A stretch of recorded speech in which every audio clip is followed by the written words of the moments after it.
بسم اللہ الرحمن الرحیم۔ السلام علیکم پاکستان۔ ناظرین، آپ دیکھ رہے ہیں آواز بہاولپور نیوز چینل اور میں ہوں آپ کا میزبان احمد محمود۔ ناظرین، جیسا کہ آپ سب جانتے ہیں کہ ہم آپ لوگوں کے لیے آج کی شخصیت پروگرام لے کر کرتے ہیں۔ آج میں بار ایسوسی ایشن میلسی میں موجود ہوں۔ آج میں آپ کو جس شخصیت کا تعارف کروانے جا رہا ہوں، آپ کسی تعارف کے محتاج نہیں ہیں، آپ قانون دان ہیں۔ میرے ساتھ موجود ہیں چودھری محمد بلال صاحب، advocate supreme court of Pakistan. اگر آپ سر کے ٹینور کے حوالے سے بات کریں، عہدوں کے حوالے سے بات کریں تو آپ تحصیل صدر پاکستان پیپلز پارٹی میلسی کے ہیں، آپ نائب صدر PLF جنوبی پنجاب کے ہیں۔ آج ہم قانون کے حوالے سے بات کریں گے، سیاست کے حوالے سے بات کریں گے، پاکستان کے موجودہ تعلیمی نظام کے حوالے سے بات کریں گے۔ آئیے سر سے بات کرتے ہیں۔ السلام علیکم سر۔ وعلیکم السلام۔ کیسے ہیں آپ؟ اللہ کا شکر، خیریت آپ سے ہیں؟ سنائیں؟ بالکل ٹھیک۔ سر، اگر ہم تعلیم کے حوالے سے بات کریں تو دنیا کے اندر جتنے لوگوں نے کامیابی حاصل کی ہے تعلیم کی وجہ سے کی ہے، تو میں یہ پوچھوں گا کہ آپ نے اپنی ابتدائی تعلیم کہاں سے حاصل کی؟ آپ کا تعلیمی سلسلہ کیسا رہا؟ میرا ابتدائی تعلیم جو تھی وہ تو لامحالہ ہمارا جو گاؤں کا سکول تھا، گورنمنٹ ہائی سکول خانپور، وہاں سے میں نے حاصل کی، اور اس کے بعد یہاں میلسی، پھر لاہور، پھر اسی طرح مطلب مختلف شہروں میں، اور بالآخر یہ قانون کی ڈگری حاصل کرنے کے بعد آپ کے سامنے موجود ہے۔ ٹھیک، وکیل بننے کا شوق کیسے پیدا ہوا؟ آپ کو شوق تھا یا والد صاحب نے کہا کہ وکیل بننا ہے؟ نہیں، سچی بات یہ ہے کہ میں نے BCom کیا تھا، تو اس کے بعد یہ وکالت میں آنے کا جو تھا وہ میرے والد صاحب کی خواہش تھی، اور دوسرا ہمارے جو یہاں کے لوکل حالات تھے اس کی وجہ سے شاید انہیں ضرورت محسوس ہوئی، تو پہلے میرا شوق نہیں تھا۔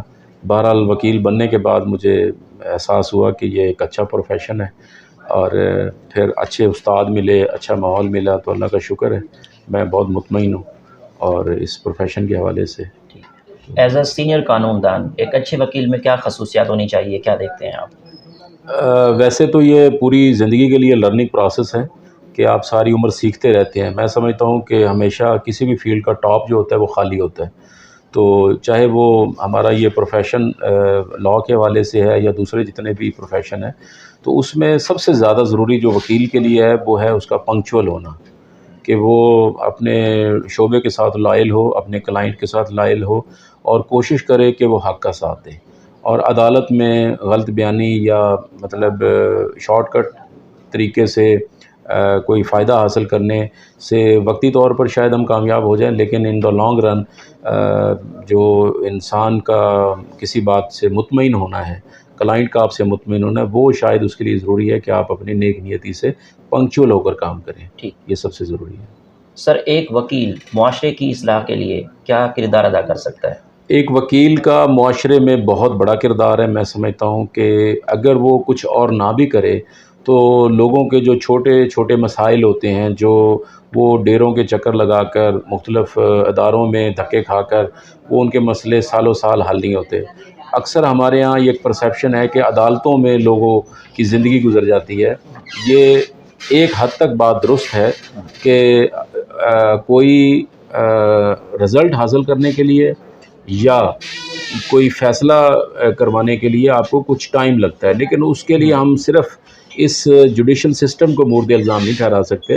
بہت سارے پرابلمز ہیں جو ان کے ساتھ کنیکٹڈ ہوتے ہیں۔ پولیس کے معاملہ ہے، محکمہ میل کا معاملہ ہے، کوئی بھی کیس ہے وہ کسی نہ کسی ادارے سے ہو کے عدالت میں آتا ہے۔ عدالت میں تب آتا ہے جب کسی کا مسئلہ باہر حل نہیں ہوتا، تو اس لیے یہ میں سمجھتا ہوں کہ کوئی بھی وکیل اپنی گلی محلے اپنے شہر میں بہت بہتر اور ایک اچھا کردار ادا کر سکتا ہے اگر وہ صحیح معنوں میں لوگوں کو پراپر ایڈوائز کرے اور لوگوں کے مسئلے مسائل حل کرنے میں ان کی مدد کرے۔ ٹھیک ہے سر، ہماری زندگی میں رول آف لاء کی کیا اہمیت ہے؟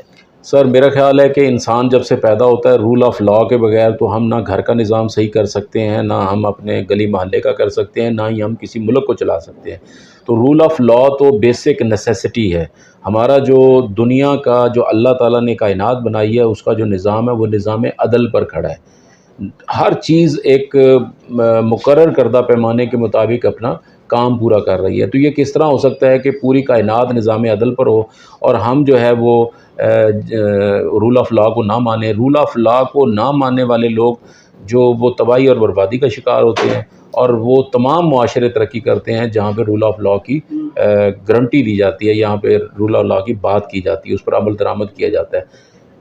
ٹھیک سر، ہائی کورٹ کے ججز کی جو تعیناتی کا طریقہ کار ہے وہ کس طرح ہونا چاہیے as a advocate supreme court of Pakistan, آپ تجویز دیں؟ سر اس میں ایڈوکیٹ ہائی کورٹ سوری آپ نے بات پوچھی ہے ہائی کورٹ میں ججز کی تعیناتی کا تقرری کے طریقہ کار، حوالے جی سے، تو اس میں صرف میں یہ عرض کرتا چلوں کہ آج سے 12 سال قبل جب یہ جوڈیشل کمیشن 18ویں ترمیم کے اندر جو پاکستان پیپلز پارٹی کو سہرا جاتا ہے کہ انہوں نے نہ صرف 1973 کا قانون بنایا، آئین بنایا، بلکہ دوبارہ جو اس کی ریہیبلیٹیشن ہوئی ہے، وہ اس کی جو صحیح طرح سے اس کی جو کانٹ چھانٹ ہوئی ہے، جو جنرلز کے زمانے میں خراب کر دیا گیا تھا، تو وہ 18ویں ترمیم میں یہ بات ڈالی گئی۔ اس کے اندر آرٹیکل یہ اسپیشلی اس کے اندر شامل کیا گیا، ایک یہ تھا کہ 10A فیئر آف اپنا رائٹ آف فیئر ٹرائل، اور دوسرا جوڈیشل کمیشن کا تھا۔ وہ اس میں یہ انہوں نے پابند کر دیا بھی کوئی بھی ہائی کورٹ کا جج اس وقت تک ہائی کورٹ کا جج نہیں بن سکتا جب تک ایک پراپر طریقے سے جوڈیشل کمیشن جو ہے اس کی اپروول نہ دے۔ پہلے یہ ہوتا تھا کہ پولیٹیکل جو پارٹیز ہوتی تھیں یا جو اقتدار میں لوگ ہوتے تھے تو وہ اپنے من پسند لوگوں کو ججز مقرر کروا لیتے تھے، جو اب نہیں ہو سکتا۔ میرے خیال میں یہ اب بہتر ہے، اس میں مزید بہتری کی گنجائش موجود ہے، وہ اس حوالے سے کہ اس لیول پر اس کی سکروٹنی ہونی چاہیے کہ جو بھی ہائی کورٹ کا جج بنے اس کا جو پروفیشنل جو لائف ہے اس کو ضرور مد نظر رکھنا چاہیے کہ وہ کتنا اچھا وکیل تھا، اگر اچھا وکیل ہوگا تو وہ اچھا جج بھی بنے گا۔ ٹھیک سر، بار اور بینچ کے تعلق کو کیسا دیکھتے ہیں میلسی بار ایسوسی ایشن؟ سر ہماری میلسی بار جو ہے وہ ساؤتھ پنجاب کی نہیں بلکہ میں کہوں گا کہ پنجاب کی چند ایک بارز میں سے ایک بار ہے جو اس حوالے سے مشہور ہے کہ یہاں پر بار اور بینچ کا جو ایک مثالی تعلق ہے، اس کی مثال آپ کو کہیں نہیں ملے گی۔ یہاں پہ ہمیں نہیں یاد کہ مجھے یہاں پہ 12 سال ہو گئے، اس سے پہلے میں ملتان ہوا کرتا تھا، تو مجھے نہیں یاد کہ کبھی ہماری اس بار میں بار اور بینچ کے حوالے سے کوئی ایشوز آئے ہوں اور اس کے حوالے سے میلسی سے باہر کوئی فضا بنی ہو، کوئی ہڑتال یا اسٹرائک یا کوئی شکایت، کبھی ایسا نہیں ہوا۔ بہت اچھے طریقے سے یہاں کی جو بار ہے وہ بہت پولائٹلی اور بڑی کوآپریٹو ہے، اور اسی طرح میں سمجھتا ہوں کہ جج صاحبان بھی ہمارے اس لوگوں کے ریئیکشن کے طور پر ایک اچھا ان کی طرف سے جج چلاتا ہے، اور کبھی ہمارے درمیان ایسی ایشوز نہیں آئے۔ ٹھیک سر، پاکستان کی عدالتوں میں کیس سست روی کا شکار کیوں ہو جاتے ہیں، اس کی کیا خاص وجہ ہے؟ اس کا میں نے پہلے ذکر کیا کہ صرف اس کے لیے ذمہ دار عدالت کو ٹھہرانا یا وکلا کو ٹھہرانا یہ ناانصافی ہوگی۔ ہاں، ہم یہ ضرور مانتے ہیں کہ انصاف کا تاخیر سے ملنا انصاف نہ ملنے کے برابر کہلایا جاتا ہے، لیکن اس میں اگر دیکھا جائے تو بہت سارے ادارے جو ہیں وہ معاملات کو تاخیر کا سبب بنتے ہیں اور تعطل کا شکار ہوتے ہیں۔ پھر ہمارے ہاں جو سسٹم ہے، خاص طور پہ میں بات کروں گا، زیادہ لوگوں کو شکایت ہوتی ہے سول کیسز کے حوالے سے۔ ہم اکثر خبروں میں سنتے ہیں کہ دادا نے کیس کیا تو وہ فوت ہو گیا، اس کے بعد رزلٹ آیا، یا اس کا پوتا اس کا وہ کر رہا ہے۔ اس کی وجہ یہ ہوتی ہے کہ ہمارے ہاں جو سول کا لاء ہے وہ انگریز دور کا ہے، اور آئی تھنک کہ 1888 میں یہ جو سی پی سی کی شکل میں یہ لاء بنایا گیا تھا، تو اب اس کو کافی حد تک آج کے دور کے مطابق امینڈ ہونے کی ضرورت ہے، اور خاص طور پر جو آج الیکٹرانک ڈیوائسز کا جو دور ہے، ماڈرن ایج ہے، اس کے مطابق اس میں بہت ساری چیزیں جسے اگر ہماری جو اوپر لوگ بیٹھے ہیں وہ اگر اسے دور کر دیں یا اس کو ایڈریس کریں تو شاید عدالتوں میں کام اور زیادہ اچھے طریقے سے اور جلدی ہو پائے گا۔ اور سوال اسی سے ریلیٹڈ پوچھوں گا، انصاف کی فراہمی کو بہتر کرنے کے لیے ایز اے قانون دان آپ کی کیا تجویز ہے؟ سر اس میں جہاں تک انصاف کی فراہمی کا تعلق ہے تو وہ ایک ہماری پوری قوم کا ایک مسئلہ ہے۔ اس کے لیے ہم سمجھتے ہیں کہ عدلیہ جو ہے وہ بنیادی ایک کردار ادا کر سکتی ہے، اس میں تمام لوگوں کو اپنا حصہ ڈالنا ہوگا۔ وکلا صاحبان کے لیے میں یہ ضروری سمجھتا ہوں کہ وہ جو اپنی طرف سے وہ ایک اس کا تاخیر کا سبب بنتے ہیں اس سے بچنا ہوگا، اور بڑی بات جو کرنے والی ہے وہ یہ ہے کہ معاشرے کا ہر فرد اگر قائد اعظم محمد علی جناح کے اس قول کے مطابق کام شروع کر دے تو میرے خیال میں صرف انصاف کی فراہمی نہیں بلکہ ہمارے معاشرے کے تمام مسائل حل ہو سکتے ہیں، کہ کام اور صرف کام، اور آخری بات کہ جس کا جو ذمہ داری ہے وہ اپنی ذمہ داری پوری کرے تو مسائل اپنے آپ حل ہو جائیں گے۔ بار ایسوسی ایشن میلسی کے کیا مسائل ہیں جن پہ آپ کا فوکس ہو کہ ان کو حل ہونا چاہیے؟ سر اگر بار ایسوسی ایشن میلسی کی بات کی جائے تو یہاں ہمارے ہاں ابھی جو کچھ مسائل جو پہلے تھے وہ اب نہیں رہے، لیکن پھر بھی نوجوان وکلا کے چیمبرز کا ایک بہت بڑا ایشو ہے جو حل ہونا چاہیے۔ اس کے علاوہ یہاں جو ایک ہماری ڈیمانڈ ہے بڑے عرصہ سے، وہ یہ ہے کہ میلسی میں وکلا کالونی کی ایک اشد ضرورت ہے۔ اس کے علاوہ یہاں پہ جو مطلب پارکنگ کے مسائل ہیں، یہ تو ہر جگہ پر ہی آج کل رش کی وجہ سے ہو رہے ہیں، لیکن بہرحال یہ 2-3 مسائل جو میری نظر میں ہیں وہ سب سے اہم ہیں، انہیں دور کیے جانا جو ہے نا وہ سب سے پہلے ضروری ہے۔ سیاسی ایفیلیشن کے حوالے سے بات کروں تو آپ کی سیاسی ایفیلیشن کس پارٹی سے ہے؟ میں شروع سے ہی، میرے والد صاحب بھی اور میری پوری فیملی، ہم پاکستان پیپلز پارٹی سے منسلک ہیں۔ میں پاکستان پیپلز پارٹی کا تحصیل صدر ہوں اور عرصہ دراز سے میں پارٹی کے لیے اپنی خدمات جو ہیں وہ انجام دے رہا ہوں۔ اس کے علاوہ میں وائس پریزیڈنٹ ہوں PLF ساؤتھ پنجاب کا، اور میں پولیٹیکلی مجھے پارٹی نے MPA کا 2 دفعہ ٹکٹ بھی دیا ہوا ہے، اور میں مطلب آئندہ بھی اگر مجھے موقع ملا تو میں پاکستان پیپلز پارٹی کی پلیٹ فارم سے ہی اپنی پولیٹکس جو ہے نا وہ جاری رکھوں گا۔ چیئرمین بلاول بھٹو زرداری کی لیڈرشپ کو کیسے دیکھتے ہیں ان فیوچر؟ کیا لگتا ہے آپ کو فیوچر میں بلاول کے بارے؟ چیئرمین بلاول بھٹو صاحب کی خون کے اندر بڑے بڑے نام شامل ہیں۔ محترمہ بے نظیر بھٹو، فارمر فرسٹ لیڈی وزیر اعظم پاکستان، اور اس کے علاوہ ذوالفقار علی بھٹو جنہوں نے پہلا آئین دیا۔ تو میں سمجھتا ہوں کہ ایک جھلک لوگوں نے زندگی میں پہلی دفعہ شاید بلاول بھٹو کی ابھی کامیابی کی دیکھی ہے کہ اسے وزیر خارجہ بنے ہوئے شاید 1.5-2 مہینے کا عرصہ ہوا ہے، اور اس 1.5-2 مہینے میں جو پاکستان ایک آئسولیشن کا شکار تھا اسے نکالنے کی اس نے بھرپور کوشش کی ہے۔ اور سب سے بڑی بات، جو FATF کے اندر ہمارا نام گرے لسٹ میں پچھلے 4 سال سے ڈالا ہوا تھا، تو وہ ان کی کوششوں سے وہ ممکن ہوا ہے کہ آج وہ FATF میں ہمارا نام جو ہے وہ امید ہے کہ آئندہ 2-3 مہینوں میں اس میں سے نکل جائے گا۔ اور اس میں سب سے بڑی جو کاوش ہے وہ نو ڈاؤٹ کہ وہ بلاول بھٹو کی ہے۔ اور بلاول بھٹو صاحب جو ہیں ایک بڑی پڑھا لکھا نوجوان ہے جو آئندہ آنے والے وقت میں یہ وقت ثابت کرے گا کہ وہ پاکستان کے لیے بہت کچھ کرنے کا ارادہ رکھتے ہیں، اور انشاءاللہ کریں گے۔ موجودہ ملک کی سیاسی صورتحال کے حوالے سے ایز اے قانون دان آپ کا کیا تبصرہ ہے؟ سر، میں چونکہ قانون کا طالب علم ہوں تو میرا شروع سے ماننا ہے کہ ووٹ کے جو رائے دہی ہے وہ لوگوں کا حق ہے، اور ہماری پارٹی کا منشور ہے کہ اللہ کے بعد جو طاقت کا سرچشمہ ہے وہ عوام ہے، اور عوام کی حکومت عوام کے لیے اور عوام کے مقاصد کے لیے ہونی چاہیے۔ ہمارے ہاں جو ایک ہر 10-15 سال کے بعد ایک چور دروازے سے ایک لوگ آ جاتے ہیں اور وہ ماشاءاللہ کی پیداوار ہوتے ہیں، تو وہ اس کا سلسلہ بند ہونا چاہیے، اور جس کو لوگ پسند کریں اسے حکومت میں آنا چاہیے، اور جسے لوگ پسند نہیں کرتے اگلی الیکشن میں انہیں ووٹ کا موقع ملنا چاہیے اور اس کے مطابق حکومت بننی چاہیے۔ یہ سلسلہ ہمارے ساتھ والے ملک میں چلتا رہا تو آج وہ ان کے حالات ہم سے بہت بہتر ہیں۔ جہاں پر یہ تعطل کا شکار ہوتا ہے وہاں پہ حالات اچھے نہیں ہوتے۔ جنرل سیاست میں آپ نے پارٹیسپیٹ کیا؟ جی بالکل، میں نے پہلے بتایا کہ میں الیکشن لڑ چکا ہوں جنرل سے، میں ناظم بھی رہ چکا ہوں یونین کا، اور MPA کا الیکشن بھی کنٹیسٹ کر چکا ہوں۔ ٹھیک، اگر ٹورزم کے حوالے سے بات کریں تو آپ کو ٹورزم کا کتنا شوق ہے؟ پاکستان کے کون کون سے شہر اچھے لگتے ہیں؟ سر، ٹورزم میرا خیال ہے یہ تو ہر انسان کی خواہش ہوتی ہے گھومنے پھرنے کی۔ میں اپنے حوالے سے یہی کہہ سکتا ہوں کہ میرا خیال ہے کہ شاید زندگی کا کوئی سال ایسا نہیں ہے جب میں اپنی فیملی اور اپنے دوستوں کے ساتھ سال میں 1 یا 2 دفعہ کہیں باہر نہ گیا ہوں۔ تو مطلب پاکستان اتنا خوبصورت ہے کہ پاکستان کے ہم لوگ نادرن ایریاز کی بات کرتے ہیں، میں سمجھتا ہوں پورا پاکستان خوبصورت ہے۔